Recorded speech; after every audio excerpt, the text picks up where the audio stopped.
Satu, dua, tiga. Assalamualaikum warahmatullahi wabarakatuh. Waalaikumsalam warahmatullahi wabarakatuh. Selamat datang di video ini. Yang terhormat kepada dosen pembimbing yaitu Ibu Yuyun Umaidah MKom dan juga Kang Chandra Siregar selaku asisten dosen pada mata kuliah pemrograman berorientasi objek. Pada kesempatan kali ini, kami dari kelompok 1 yang beranggotakan Pandapotan Christian Sitorus, Putri Aidina, Nabila Putri Asifa, Rifan Herdiansyah, dan Muhammad Rizky Warsita. Di sini kami akan mempresentasikan hasil proyek UAS kami mengenai aplikasi desktop Kasir Ada Store dengan Java NetBeans dan MySQL Database. Baik, kita mulai saja presentasinya. Pertama-tama saya silakan kepada Nabila.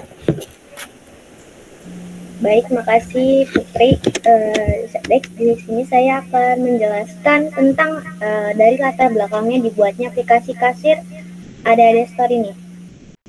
Di mana aplikasi Ada Store ini tuh memang sih terlihat masih kurang efisien dari sistem informasi yang berjalan di store tersebut ya. Karena di mana proses pengolahan data pembelian dan penjualan yang belum dilakukan secara cepat. Jadi kita dibuatnya sistem perancangan aplikasi ini tuh untuk kita tuh jadi laporan penjualan dan pembelian itu secara lebih cepat dan tidak lambat gitu. Jadi lebih efektif, lebih praktis lah, simple gitu. Nah, lalu di sini tuh karena dia terkesan lambat, maka ya dibuat sistem rancangan ini gitu. Ya tadi dijelaskan tadi, di mana untuk memudahkan dari sistem informasi pembelian dan penjualan yang secara lebih baik lagi. Oke, next. Oke, next di sini kita menjelaskan bagaimana sih konsep aplikasi Kasir Ada Store ini. Nah, konsep di sini tuh dia tuh menggunakan database MySQL dan mempunyai dan juga mempunyai bahasa Java dengan software NetBeans. Di mana database ini dengan nama penjualan dan ada 4 tabelnya. Di antaranya login dan yang kedua barang, yang ketiga penjualan, dan keempat penjualan rinci. Lalu di tampilan aplikasi ini juga terdapat tampilan menu login. Pasti di mana-mana kalau kita mau masuk login, di sini ada pilihan username dan password ya yang jelas ya. Lalu kita registrasi, lalu masuk ke menu utama aplikasi. Di mana kita juga ada menu data barang untuk mengisi barang-barang apa aja yang nanti akan dibeli oleh si penjual gitu. Pokoknya tuh inputan dari si customer-nya gitu. Lalu kita di sini ada menu penjualan, jadi kayak istilah kata tuh stok-stoknya ya, stok-stok barangnya gitu. Apa aja gitu yang terdapat di situ gitu. Lalu di sini juga ada tampilan untuk menghitung barang-barang dari setiap customer. Jadi setelah kita, misalnya ada si customer datang beli barang, lalu kita kasir mengelola datanya. Lalu di sini kita menambahkan inputan barang-barangnya. Setelah itu data-data dari si customer ini itu tuh diolah, jadi masuk ke list data barangnya gitu.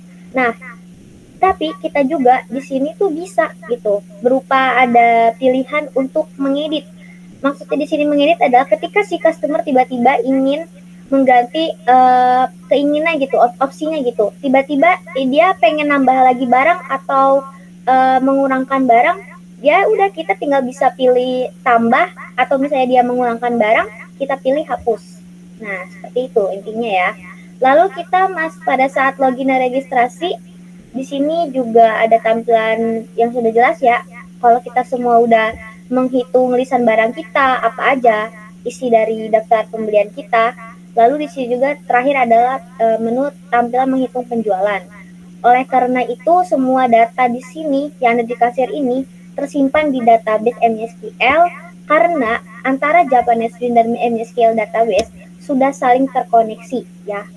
Karena sebelumnya itu belum terkoneksi, jadi kita harus beri koneksi terlebih dahulu intinya ya. Oke, izin masuk ya. Kita sekarang masuk ke laporan pembahasan ya.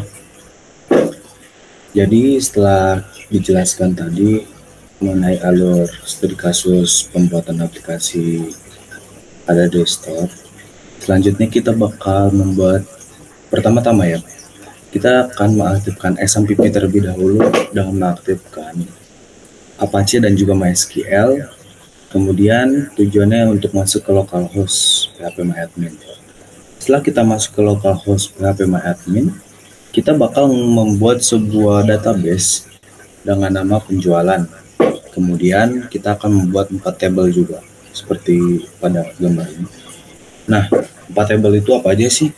Yaitu yang pertama ada tabel database login, di mana tabel database login ini terdapat field ID, username dan juga password. Dan ID ini tipe data adalah varchar dan keunikannya adalah primary key. Selanjutnya ada juga tabel database penjualan, di mana terdapat field nofaktur, tanggal, ID customer, sama total beli. Nah, di sini juga nofaktur mempunyai keunikan yaitu primary key. Selanjutnya ada juga tabel database barang, terdapat field ID barang, nama barang, jenis, ukuran, harga beli, harga jual, dan juga stok. Nah, di sini juga ID barangnya adalah primary key. Selanjutnya yang terakhir kita juga bikin tabel database untuk penjualan rinci. Terdapat juga field nofaktur, ID barang, nama barang, jumlah, dan juga harga dan total. Nah, oke, selanjutnya untuk masuk ke Japanese saya persilakan kepada Rizky Warsita. Oke, selanjutnya dari membuat database kita akan masuk ke Java NetBeans. Nah, selanjutnya kita akan membuat database. Habis itu buka aplikasi NetBeans, lalu membuat new project dengan cara klik file, klik new project, lalu buat nama project tersebut dengan nama toko dengan package login. Nah, di bawah ini contoh screenshotnya. Habis itu membuat package login. Nah, di mana package login ini untuk koneksi database dengan tampilan login dan register. Nah, pertama kita akan membuat class koneksi dulu untuk menyambungkan JFrame login dan registernya. Habis itu membuat database penjualan SQL yang dibuat dijelaskan oleh Panda. Habis itu masukkan URL localhost dan database-nya. Nah, ini sebagai contoh source code-nya sebagai berikut. Nah, habis itu lalu di bawahnya kita bikin JFrame-nya dengan nama login dengan langkah pertama. Nah, habis ini cuma contoh dari kelompok kita, kalian bebas mau bikin kayak gimana. Habis itu kalau udah kita masuk ke codingannya dapat kayak gitu. Habis itu kita masuk ke dari void button disker. Nah, ini untuk menampilkan desktop register untuk menjalankan nantinya. Nah, next. Nah, kalau udah sampai situ kita membuat class koneksi. Selanjutnya kita membuat JFrame from dengan nama register dengan langkah membuat scan seperti di bawah, dan ini keterangan hanya contoh doang untuk kelompok kita. Habis itu di bawahnya ini source code menjalankan si register tersebut. Nah, di mana pada gambar di bawah ini dia untuk menghasilkan nomor ID otomatis untuk pengguna baru saat register. Habis itu menghubungkan ke database, mengambil ID terakhir dan menghasilkan ID baru dengan teknik 0 dan menampilkan ID tersebut pada teks field txid. Nah, selanjutnya kita akan menginput si datanya, habis itu menyimpan ke database kalau valid. Kalau misalkan nggak valid nanti error. Habis itu kalau misalkan udah dari input datanya, kemudian menutup form register sambil membuka form login baru. Nah, selanjutnya Ini untuk menangasi aksi tombol cancel atau back. Nah, saat tombol diklik from register ditutup, nah di mana nanti muncul dibuka. Lalu untuk metodenya menjalankan program ini untuk mengatur tampilan aplikasi menggunakan Nimbus Log and Fill, kemudian membuka objek register dan menampilkan di pengguna tersebut atau adminnya. Nah, habis itu jika udah menginput data dari ID, username, dan password, jika sudah nanti akan difiksasi tersebut. Habis itu tampilannya muncul di bawahnya. Next. Nah, di sini akan dijelaskan oleh Ivan Ediasa.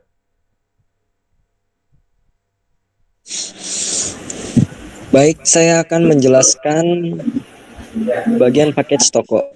Pertama, kami akan membuat kelas koneksi untuk menyambungkan JFrame menu utama, data barang, penjualan, dan list barang dengan database penjualan MySQL yang sudah dibuat di awal, lalu masukkan URL localhost dan letak database-nya agar ke-connect semuanya ya.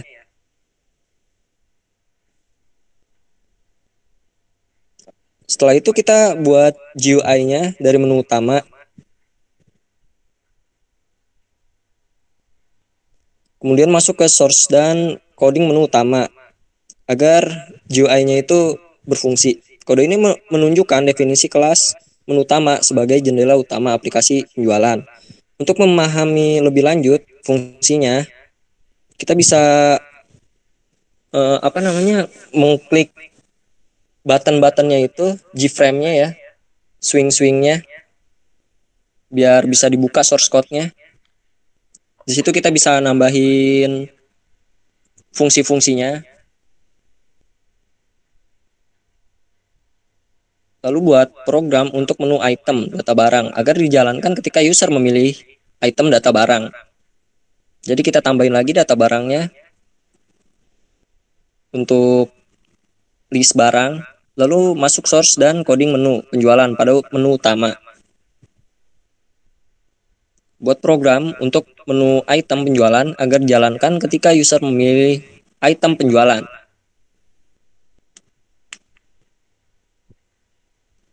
Buat GUI dari kelas data barang. Habis itu kita buat lagi GUI-nya dari kelas data barang yang di atas. Kita masuk source lalu coding tiap JFrame-nya. Codingnya di bawah merupakan bagian dari kelas data barang pada aplikasi Java Swing. Untuk manajemen data barang, metode auto number digunakan untuk menghasilkan otomatis nomor identifikasi barang baru atau ID barang. Ini dilakukan dengan mengambil ID barang terakhir dari database, mengekstrak angka belakangnya, menambahkan 1 dan membentuk ID barang dengan format BR XXX. Jika tidak ada data barang sebelumnya, ID barang diatur sebagai BR001. Blockage menangani eksepsi dengan mencetak pesan kesalahan ke konsol. Nah, metode clear mengosongkan nilai dari beberapa JText field seperti teks nama barang, teks harga beli, teks harga jual, dan teks stok, berguna untuk membersihkan formulir atau mempersiapkan input data baru. Nah, metode load data menghapus semua elemen dari model tabel dan memberitahukan model bahwa data telah berubah, mengambil data barang dari database dan memasukkan ke dalam model table setiap baris. Data dari hasil query ditambahkan ke model table. Menangani kesalahan dengan mencetak pesan kesalahan ke konsol jika terjadi masalah pada eksekusi query atau manipulasi model. Metode cari data digunakan untuk mencari data barang dalam database berdasarkan ID barang atau nama barang, kemudian menampilkan hasilnya dalam satu tabel. Kode mengisi tabel dari database, isi tabel atau model tabel dan load data. Ambil data dari database, tambahkan ke table.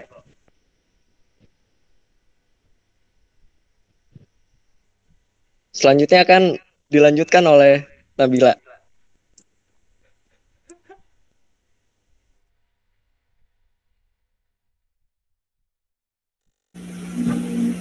Boleh ke atas sedikit. Oke. Di sini kita masuk ke kelas data barang ya, di mana di sini tuh di kelas data barang ini tuh menampilkan isi-isi dari data barang ya, dari si database yang gitu loh. Nah, habis itu di sini ada komponennya ya, ada swing seperti J label, J text field, J combo box, J table, dan J button. Terus kita di sini ada metodenya load data digunakan sebagai mengambil data dari database dan juga menampilkan ke tabelnya ya.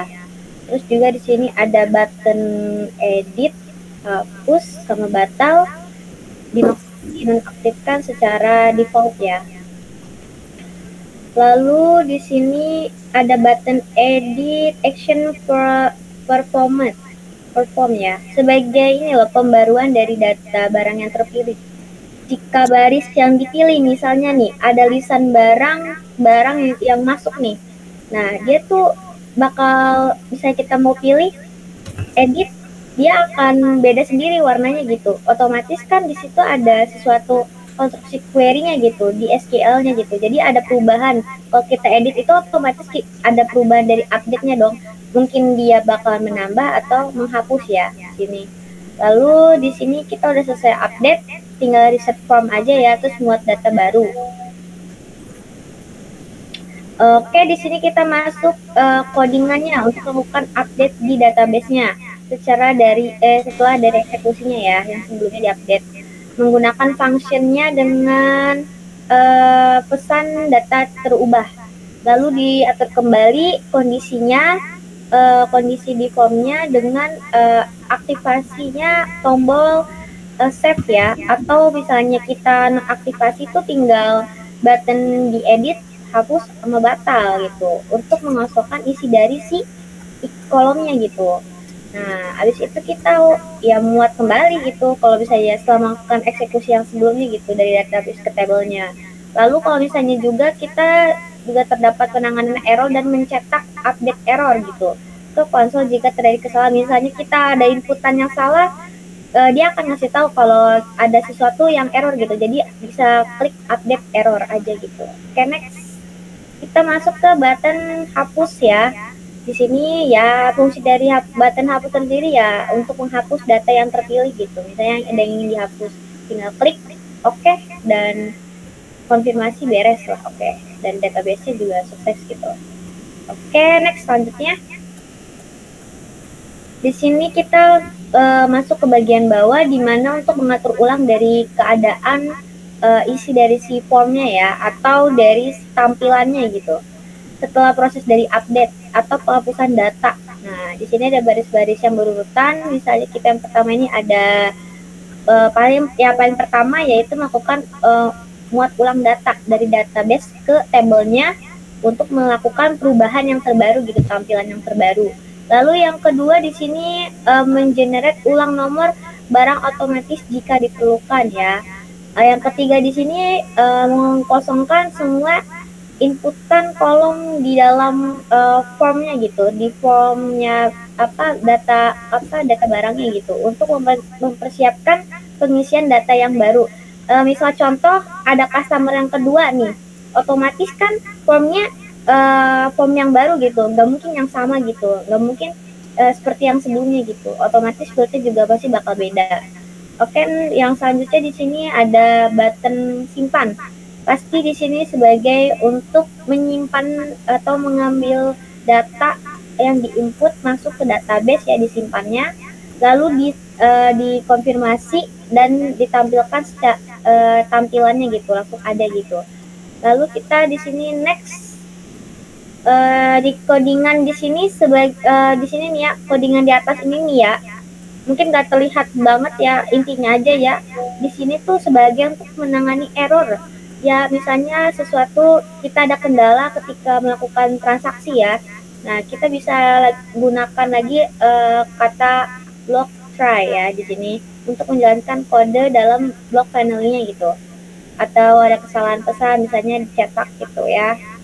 Nah, oke, di sini next di sini ada kode pengaktifan tombol edit, hapus, batal dengan secara mengambil data dari baris yang dipilih di data tabel, yaitu ya seperti yang kembali lagi tadi, diedit atau dihapus, pilih lagi gitu. Oke, next di codingan di sini yang ada beberapa komponen-komponen di formnya ya. Fungsinya tuh seperti seperti text field atau combo box ya di sini. Dengan dari data dari baris-baris yang dipilih dalam tabel gitu ya. Oke, next di sini ada access modifier, yaitu berupa private void dengan buttonnya di sini itu kebetulan buttonnya button batal ya di sini. Nah, kebetulan di sini untuk menangani dari suatunya pengosongan form gitu. Misalnya kita pengen memuat ulang ya, memuat ulang data ya tinggal atur aja, tinggal klik batal gitu. Ya, nah terus yang di sini selanjutnya ada ini text field action performance ya. Di sini ada berupa fungsinya tuh untuk menangani event saat menombol tekan enter. Jadi dari setiap kolom-kolom itu kita nggak perlu lagi kayak harus ngeklik si kolomnya. Jadi ketika kita pindah baris kolom, kita tinggal enter aja gitu.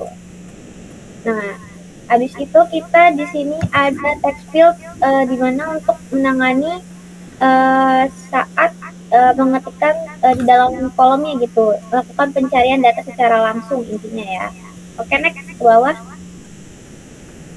Source kode tersebut digunakan menjalankan aplikasi data barang berbasis GUI ya, dengan menggunakan Java Swing dan ditetapkan secara tampilan di antar muka aplikasinya, di aplikasi setiap penggunanya lah, jadi usernya ya, sesuai dengan Nimbus look and feel jika tersedia. Nah, di sini ada GUI-nya ya, tampilan flash penjualannya gitu. Oke. Di sini masuk ke codingan di penjualannya ya, source-nya ya. Ada beberapa inputannya gitu. Di situ ada class kita menghitung total biaya penjualan ya di sini tuh, yang jelasnya gitu. Setelah kita memasuki barang-barang data yang dari si customer ambil, ya udah kita hitung biayanya berapa, total keseluruhan barang yang dibeli. Oke, selanjutnya di sini dijelaskan oleh Putayudina. Baik, terima kasih Nabila, izin masuk semuanya. Selanjutnya kita masukkan codingan. Codingan ini merupakan bagian dari kelas penjualan yang berfungsi untuk menghitung total biaya penjualan berdasarkan data dalam tabel. Jadi semua total penjualan itu semua data dalam penjualan itu ditotal setiap baris. Informasi barang dan harga barang. Total biaya dihitung dengan mengalihkan jumlah barang dengan harga barang untuk setiap baris, dan hasilnya ditampilkan pada dua text file sama total bayar dan tampil dengan format mata uang rupiah. Next. Dengan metode auto number berfungsi untuk menghasilkan nomor transaksi otomatis ya, seperti gambar di bawah ini. Next. Yang kedua, menambahkan metode load data yang fungsinya untuk bertanggung jawab untuk memuat data transaksi ke dalam tabel. Metode ini menambahkan baris baru ke model tabel dengan mengambil nilai dari beberapa text file ya, yang mewakili detail transaksi seperti nomor transaksi, ID barang, nama barang, jumlah, harga satuan, dan total bayar. Ini source code-nya seperti itu. Dan ada metode kosong yang bertanggung jawab untuk mengosongkan isi tabel transaksi dari tabelnya. Dan metode ini menggunakan default tabel model seperti ini. Jadi untuk menghapus semua baris dalam tabel sehingga tabel menjadi kosong. Selanjutnya ada metode utama seperti gambar di bawah ini ya. Fungsinya untuk mengosongkan beberapa komponen. Selanjutnya ada metode clear. Clear itu untuk mengosongkan atau mereset nilai dari beberapa komponen antarmuka yang terkait dengan data pelanggan dan pembayar. Ini mencakup membersihkan angkutan ID dan nama pelanggan, serta mengatur kembali nilai-nilai total bayar, pembayaran, kembalian, dan tampilan ke nilai default atau kosong. Source code-nya seperti gambar ya. Dan ada metode tambah transaksi. Berfungsi untuk menambahkan transaksi baru ke dalam tabel. Prosesnya mencakup perhitungan total bayar berdasarkan jumlah dan harga barang. Pembaruan data pada tabel, perhitungan total keseluruhan, membersihkan beberapa komponen antarmuka terkait transaksi, dan menyiapkan fokus pada input ID barang untuk transaksi selanjutnya. Source-nya ada di gambar. Dan metode public penjualan itu bertanggung jawab untuk inisialisasi antarmuka grafis atau UUI, pembuatan tabel, dan pengaturan nilai awal beberapa komponen. Seperti di gambar ya, itu source-nya. Next. Dan ada metode jumlah action performat. Jadi digunakan untuk menangani aksi atau action ketika pengguna memasukkan jumlah atau mengklik tombol tambah. Kedua metode tersebut memanggil atau tambah transaksi yang pada dasarnya mengeksekusi prosedur untuk menambahkan transaksi barang ke dalam tabel. Dengan demikian, ketika pengguna memasukkan jumlah barang atau mengklik tombol tambah, transaksi akan ditambah di tabel. Next. Selanjutnya ada metode menghapus action performat. Jadi di sini pengguna mengklik tombol hapus dan kode di dalamnya menghapus baris yang dipilih dari tabel. Kemudian memanggil fungsi total biaya untuk menghitung ulang total biaya berdasarkan barang-barang yang tersisa di dalam tabel. Selain itu, kode ini juga mengatur ulang nilai pada file bayar dan kembalian menjadi 0. Dengan demikian, tombol hapus berfungsi untuk menghapus barang dan transaksi dan memperbarui total biaya. Seperti gambar ini. Lanjut, ada metode biaya action performat digunakan untuk menangani aksi ketika menggunakan jumlah pembayaran pada file bayar. Kode di dalam melakukan perhitungan kembalian berdasarkan biaya dan jumlah pembayaran yang diinput oleh pengguna. Jika jumlah pembayaran kurang dari total biaya, akan muncul pesan peringatan bahwa uang tidak cukup untuk pembayaran. Jika jumlah pembayaran mencukupi, kembali dihitung dan ditampilkan di file kembalian. Dengan demikian, metode ini berfungsi untuk mengelola proses pembayaran perhitungan kembalian dalam transaksi penjualan. Strukturnya seperti gambar ya. Next. Terus selanjutnya ada metode simpan action performat. Jadi saat pengguna mengklik tombol simpan, kode di dalamnya mengambil data yang diperlukan seperti nomor transaksi, tanggal, ID customer, dan total bayar. Selanjutnya menggunakan koneksi ke database, data tersebut disimpan di dalam tabel penjualan. Dengan ini berfungsi untuk menyimpan data transaksi penjualan ke dalam database setelah menyelesaikan proses pembayaran. Source-nya seperti di gambar ya. Codingan di bawah ini digunakan untuk menyimpan rincian transaksi penjualan ke dalam tabel penjualan rinci ya. Database-nya melalui float. Next, source-nya sini ya.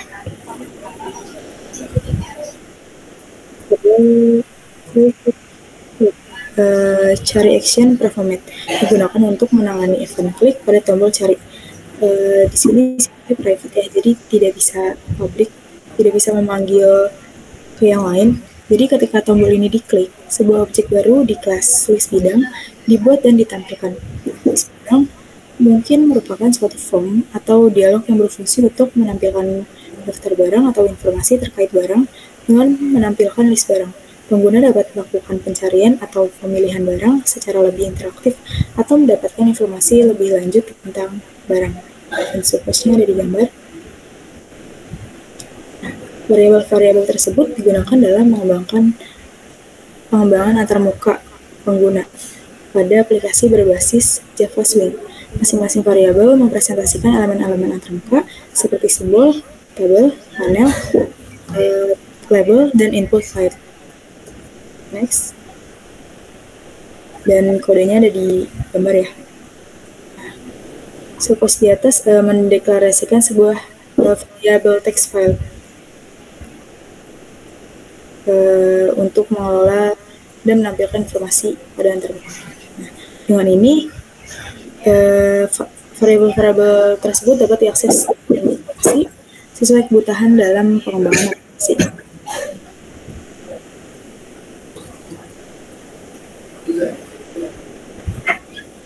Oke, selanjutnya mungkin bakal dijelasin lagi oleh Rifan. Baik, selanjutnya adalah kita membuat UI tampilan dari kelas list barang. Tampilannya seperti ini ya. Cara buatnya juga sama. Lalu kita masuk ke source, lalu coding bagian menulis barang. Kelas list barang menampilkan daftar barang dalam tabel dengan metode load data. Seperti ini contohnya. Metode cari pada kelas tersebut berfungsi untuk mencari data barang berdasarkan ID barang atau nama barang, kemudian menampilkan hasilnya dalam tabel berikut. Konstruktor ini dipanggil saat membuat objek baru dari kelas list barang dan melakukan inisialisasi antarmuka pengguna dan pengaturan awal untuk menampilkan daftar barang dalam tabel. Metode btn pilih action perform digunakan untuk menangani aksi event ketika tombol pilih pada antarmuka pengguna dipilih. Lalu metode btn batal action perform, teks cari action perform. Metode main ini digunakan untuk menjalankan aplikasi, membuat objek list barang dan menampilkan secara grafis kepada pengguna. Tampilan aplikasi selanjutnya ada desktop. Saya aja ya, Pan. Oke, siap. Thank you. Sekarang kita bakal masuk ke tampilan aplikasi ya setelah kita run si login. Nah, jadi kan kita masuk ke NetBeans lagi, kita cari project yang tadi namanya toko, lalu kita run kelas login. Ini kita run, masuk ke ini, maka akan muncul tampilan dari user login. Nah, jika kita sudah mempunyai username dan juga password, kita bisa langsung login aja, masukkan. Atau kalau kita belum punya, kita pilih yang register. Jadi kalau kita pilih yang register, kita bakal masuk ke tampilan register, di mana kita akan memasukkan username, password, dan juga password sekali lagi. Lalu setelah kita masukkan, kita langsung klik register. Nah, jika tidak atau salah, maka klik batal saja. Nah, kita udah berhasil registrasi nih. Kalau kita berhasil registrasi kan, berarti tadi nama kita yang saya input adalah Christian, terus passwordnya 123. Jadi yang udah kita register tadi itu bakal masuk ke database. Ini adalah data sebelumnya ketika saya input. Selanjutnya kita masukin username password yang udah kita buat tadi. Masukkan. Nah, itu masuk ke login berhasil atau sukses. Mungkin biar lebih lebih enak dilihatnya, kita masuk ke praktik atau demonstrasi dari aplikasinya aja ya. Nah, kita klik kanan, terus kita runin ya. Nah, kita bakal masuk ke username dan juga password. Nah, kayak tadi misalnya gimana sih kalau belum punya akun, kita regis aja dulu. Kita bakal masuk ke menu regis, di mana misalnya namanya adalah Rizky. Rizky misalnya, passwordnya 321, terus itu lagi 321, kita regis.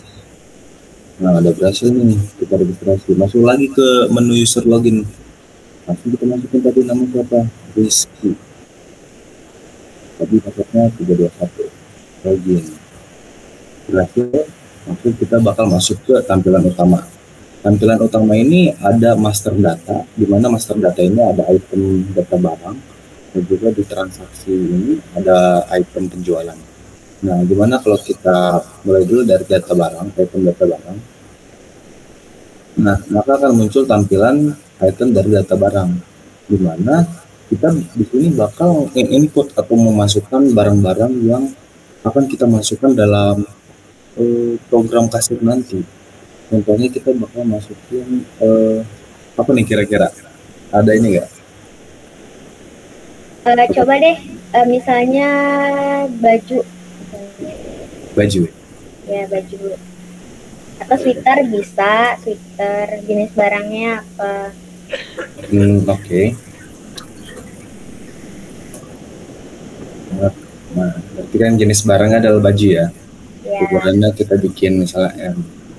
Nah, harga belinya mungkin 50.000 aja. Kita jualnya itu jadi 60.000. Nah, kita mungkin mau bikin stoknya adalah 10. Nah, kalau udah kayak gini, kita langsung simpan. Apa kebalik ya? Maaf, apa nggak kebalik harga beli harusnya lebih tinggi? Nggak sih? Enggak, kayak gini, soalnya itu kita harga beli ini kita yang harga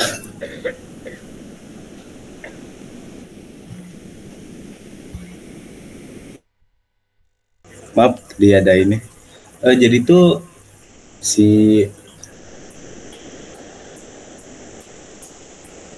harga beli ini harga ketika kita membeli barang itu gitu loh. Terus ketika kita pengen ngejual lagi itu harganya berapa, makanya di situ. Nah, ini menu stop, kita simpan, maka data akan tersimpan. Nah, jadi yang udah kita input tadi ada baju hangat, coba kita input sekali lagi misalnya. Nah, jadi ID barangnya ini tiap barang itu selalu berbeda ya, jadi menyesuaikan sesuai dengan barang yang udah kita input itu ada berapa. Nah, coba kita input lagi misalnya namanya kemeja apa ya, workshop. Ini kita bikin kemeja misalnya, ukurannya adalah XL, terus harga belinya misalnya 100.000, kita belinya waktu itu harganya 100.000, terus kita jualnya dengan harga 125.000, kita punya stoknya misalnya 50 piece, kemudian kita simpan. Nah, maka datanya akan tersimpan. Nah, gimana nih kalau kita pengen ngedit? Tinggal klik aja sebenarnya. Nah, misalnya jangan deh si baju hangat ini nih, kita pengen edit, tinggal hapus aja. Misalnya jadi baju pantai. Nah, udah baju pantai, diklik aja enter, kan data akan teredit, berubah dari yang baju hangat jadi baju pantai. Nah, gimana kalau kita pengen hapus? Berarti kan kalau kita pengen hapus, kita tinggal klik aja misalnya si Cordura ini, klik ini, terus kita klik button hapus. Ya, nanti ada data, ya maksudnya ada tampilan yang menanyakan bahwa yakin data akan dihapus, kita klik oke. Maka data akan terhapus dari tabel ini. Terus gimana sih kalau kita pengen nyari, misalnya kita pengen nyari apa nih barangnya batik. Nah, maka ketika kita mengetikkan atau nge-search batik atau apapun itu, maka barang yang memang masih ada bakal muncul seperti ini. Terus mungkin demonstrasi mengenai item data barang cukup ya. Selanjutnya kita bakal masuk ke item penjualan. Di item penjualan ini kita masukin ID customer. Misalnya ketika customer udah datang bawa barangnya nih, ID-nya kita masukin misalnya 01 deh boleh. Terus namanya misalnya Putri. Nah, si Putri ini tadi tuh beli apa? Kita sesuaikan ID-nya itu ID yang dia beli itu barangnya. Kita sesuaikan dengan yang ada di database si ini, siapa aplikasi ini. Nah, kita lihat misalnya si Putri ini ID-nya itu adalah BR001, berarti dia beli batik. Nah, berarti kita klik batik nih, muncul kan. Setelah itu kita pilih. Oh, mungkin di sini kita cari dulu ya. BR 001. Nah, maka akan muncul batik. Kalau kita nyari ID-nya, ID sesuai barang yang dia beli. Kita klik, kita pilih. Nah, udah masuk nih kan. ID-nya berapa, nama jenis barangnya, terus harganya 75.000. Nah, kita lihat si Putri ini ngambilnya berapa, misalnya 2. Berarti kalau 2 kita klik tambah. Maka akan muncul di menu tabelnya ini bahwa Putri membeli batik dengan 2 piece dengan harga 150.000. Terus misalnya si Putri ini beli barang lain lagi, kita cari lagi, misalnya dia beli baju hangat, kita klik aja kodenya, kode dari barangnya itu apa, BR003, kita enter, muncul baju hangat, kita pilih lagi. Nah, si Putri belinya cuma 1, kita klik 1, terus kita tambah, muncul lagi di sini.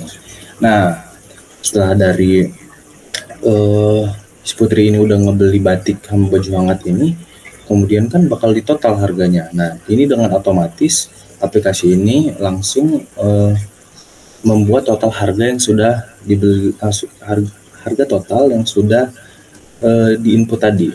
Jadi harga total adalah 200.000. Terus si Putri ini mau bayar pakai uang 300.000 misalnya, 300.000, 45. Nah, uangnya adalah 300.000 dan harga totalnya adalah 200.000. Kita klik enter, maka akan muncul nih di sini nih 100.000. Jadi uang 300.000, uangnya 300.000. Terus si harga barangnya ini 200.000, berarti dia mempunyai kembalian 100.000. Nah, kalau udah kayak gini kita klik simpan, udah hapus. Coba kita ketika udah kita hapus kayak gini, mungkin kita coba sekali lagi ya, ID customer kita bikin 02. Terus nama customernya misalnya Rifan.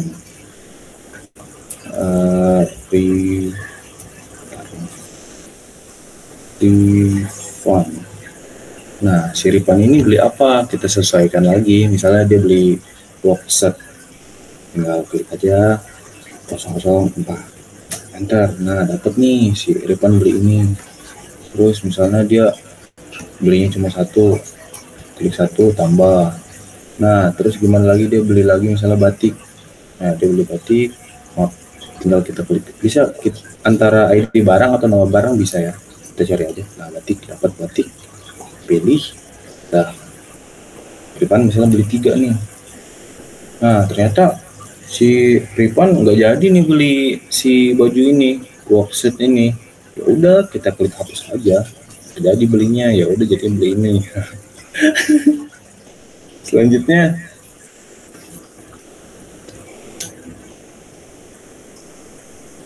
kita si Rifan ngasih uangnya ya, misalnya 300.000.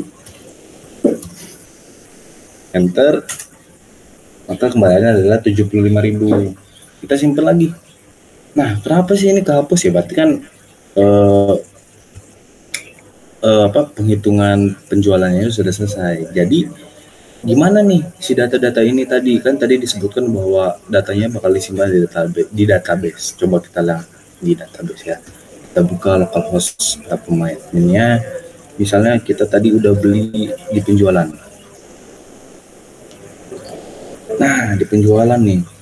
Tadi tuh si Rifan, nah ini nih menu terakhir tadi, Rifan beli barang pada tanggal 20/12 dengan ID customer 202 tadi, benar ya. Terus dia total belinya 225.000. Terus tadi juga si Putri yang code ini TR0 ini nama faktur dia. ketika membeli barang di toko ADD atau ADD Store. Nah, total dia nilai segini. Jadi tercatat gitu loh. Ketika dia beli barang, totalnya berapa itu disimpan. Terus penjualan rincinya kita lihat. Nah, di penjualan rinci. Nah, tadi itu di si Rifan ini kan terakhir nih, inputan terakhir. Dia beli batik doang. Total jumlahnya itu adalah 3.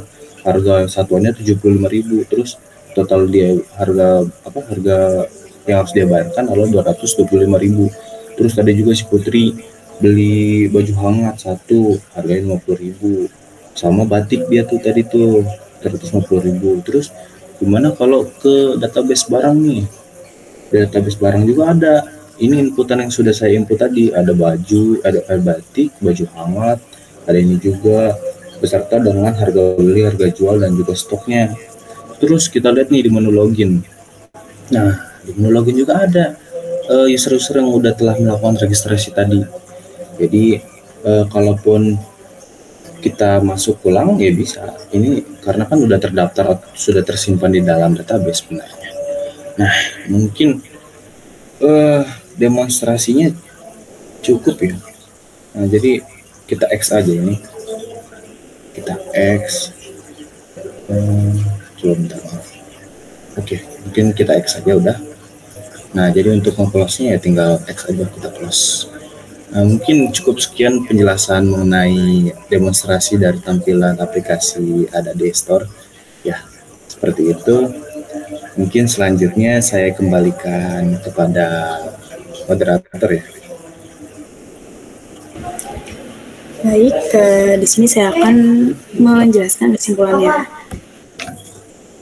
Dari pemasaran digital adalah proses mempromosikan produk atau layanan pengguna teknologi digital. Pemasaran digital adalah proses mempromosikan produk atau layanan pengguna teknologi digital, termasuk internet, perangkat seluler, media sosial, dan saluran digital lainnya. Hal ini memungkinkan bisnis menjangkau khalayak yang lebih luas dan berinteraksi dengan pelanggan dengan cara baru dan inovatif.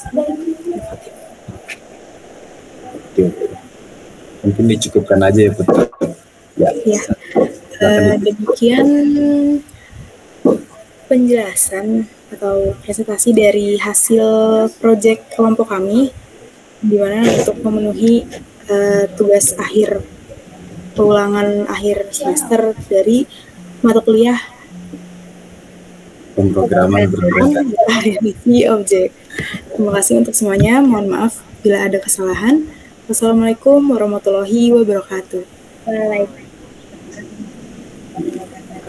Foto dulu gak sih? Foto. Gak apa-apa.